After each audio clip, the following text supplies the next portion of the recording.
On March 3, 2025, a little after 9 in the morning, a pearl-white Prius rolled into my bay with a red triangle glowing on the dash and an owner who had already made peace with bad news. She was a nurse coming off a night shift, and she'd driven that car 148,000 miles without so much as a hiccup. But that morning, the master warning light had come on. The car had dropped into a gutless limping crawl, and the first shop she called had quoted her $3,200 for a new hybrid battery. She wasn't angry. She was just tired, the way people get when they believe a machine they trusted has finally betrayed them. Today, I'm revealing the one hybrid battery mistake that quietly kills Prius packs years before their time, why nearly every owner makes it without ever knowing, and the simple habit only about 1% of Prius drivers ever learn. Because here's what most people never understand about that battery under the back seat. It does not usually die of old age. It dies of suffocation. And the mistake that suffocates it is so small, so invisible, and so easy to avoid that it feels almost criminal how many perfectly good batteries get thrown away because of it. I've been turning wrenches on hybrids since the early Prius days, back when half the industry was still afraid to touch them. And in all that time, I've learned that the hybrid battery has exactly one true enemy. Not mileage, not charge cycles, not age. Heat.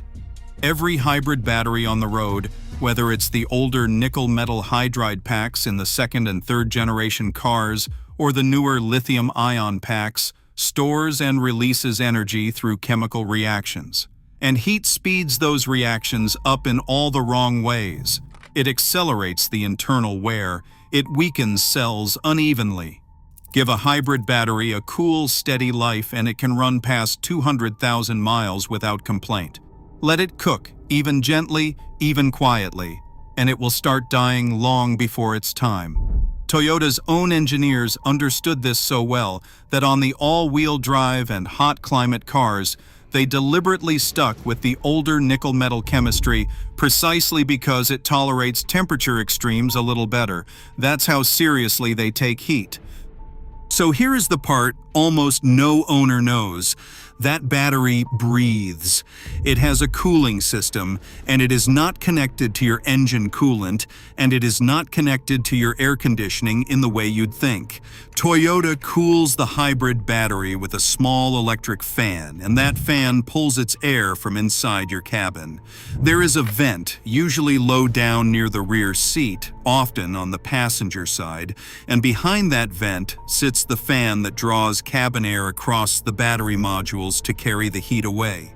Every second you drive, the battery is generating warmth, and that little fan is quietly pulling the air from around your feet and your back seat to keep it in the safe zone. Now think about what that means. The lungs of your hybrid battery breathe the same air as your interior, and that is where the mistake lives, because that intake gets choked, slowly, invisibly. On the second-generation Prius from 2004 through 2009, Toyota did not even install a filter on that fan.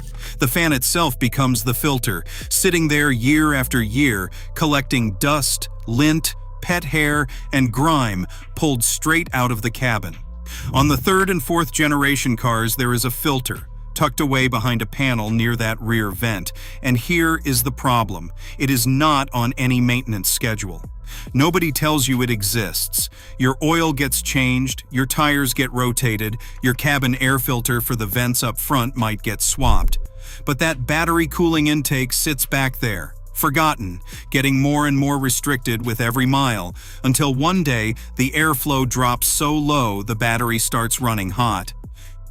And when it runs hot, it doesn't warn you politely. It just starts wearing out faster on the inside, cell by cell, where you can't see it. Sometimes it throws a code, P0A82, the hybrid battery overheating code, with pack temperatures climbing well past what those cells are meant to endure. But most of the time, it says nothing at all. It just quietly ages the battery 2 or 3 times faster than it should, and the first sign you get is falling fuel economy, or a battery gauge that swings wildly, or one morning, that red triangle and a car that suddenly can't get out of its own way. This is the uncomfortable truth the industry would rather you never hear. A clogged cooling fan or a filthy filter is a $10, 15-minute fix. A dead hybrid battery is a $2, $3, sometimes $4,000 sale. And there is nothing on the maintenance schedule that forces anyone to look at that intake before it does its damage. I'm not going to sit here and tell you every shop is scheming against you, because most aren't. But look at the incentives honestly. A reminder to clean a hidden fan doesn't show up on an invoice. It doesn't sell a part. It doesn't book labor hours. A replacement battery does all 3. So the small preventive step that would have saved the battery quietly gets skipped again and again across an entire industry, and by the time anyone opens up that back panel, the damage is already baked in. The dealer isn't lying to you when they quote the battery. They just never mentioned the 15-minute habit that would have meant you never needed the quote at all. Let me put it in terms that make the physics obvious. Imagine trying to run a marathon while breathing through a cocktail straw. Your legs are fine, your heart is fine, your muscles could go for miles, but you're starved for air, so you overheat, you break down, and you collapse long before your body was actually finished. That is a hybrid battery with a choked intake. The cells themselves might have had another 100,000 miles in them, but they were forced to work while suffocating, and heat did the rest. Or think of the refrigerator in your kitchen.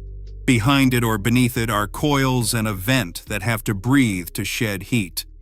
Let dust cake over those coils and the fridge doesn't stop working right away. It just runs hotter, works harder, and wears out years early, all while looking perfectly fine from the front. Your hybrid battery is that refrigerator, and the vent behind your back seat is the coil everyone forgets to clean.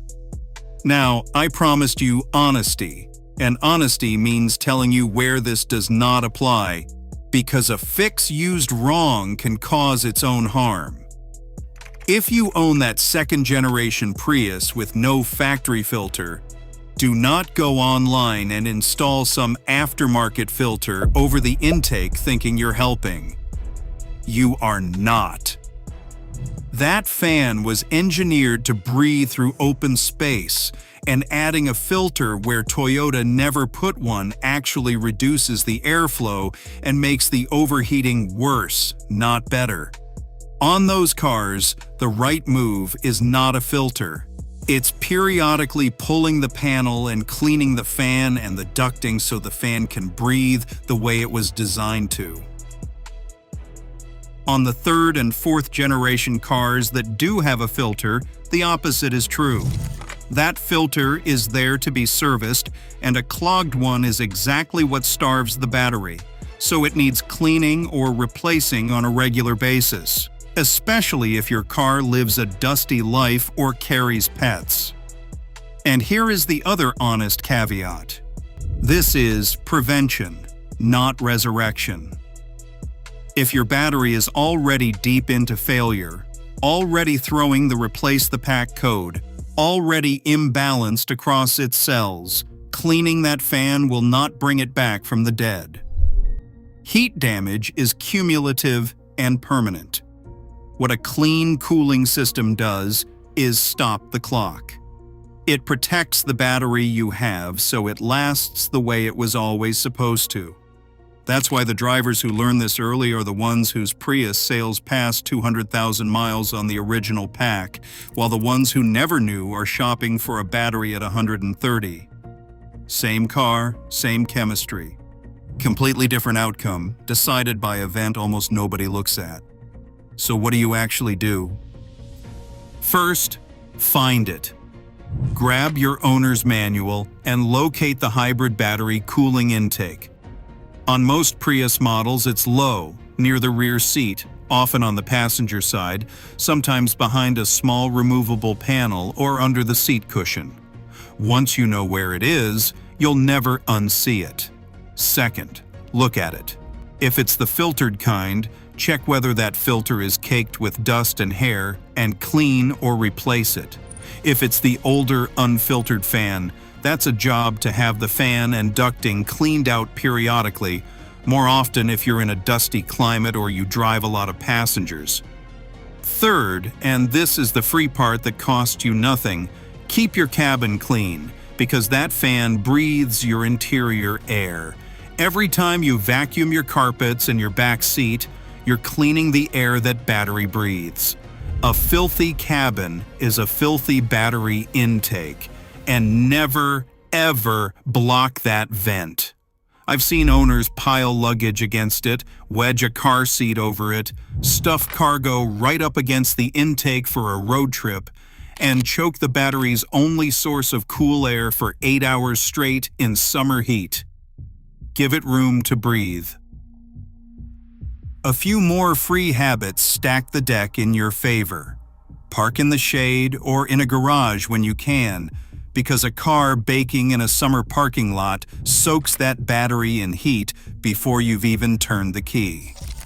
On brutally hot days, run your air conditioning because that same fan is pulling cooled cabin air across the pack, so cooling your interior is quite literally cooling your battery. And don't leave the car sitting for weeks in extreme heat if you can help it. None of this costs a dime. All of it buys you years. That nurse with the pearl white Prius, by the way, her battery was genuinely at the end, and I won't pretend a fan cleaning would have saved it that morning. But when I pulled the panel, the intake was packed solid with years of dust and dog hair, and I could see exactly how that pack had been slowly cooked from 100,000 miles onward. She'd never been told. Nobody had ever looked. And the thing that stuck with her wasn't the battery. It was realizing how close every other Prius owner she knew was walking down the same road, breathing through that same cocktail straw, with no idea. So that's the one mistake. Not how you charge it, because the car handles that. Not how you drive it. Not the miles. The mistake is letting the battery suffocate in silence, and never once looking at the vent that keeps it alive. Now you know something almost no one on the road knows, and it will cost you nothing to act on it. If this changed the way you think about your hybrid, hit that like button so more Prius owners see it before their battery pays the price. Subscribe if you want weekly breakdowns that put the knowledge and the money back in your hands instead of the shop's. And if you've got a Prius, drop your mileage in the comments and tell me the last time anyone checked that battery fan, because I'd bet almost none of you ever have. Take care of that vent, and that battery will take care of you for a very long time.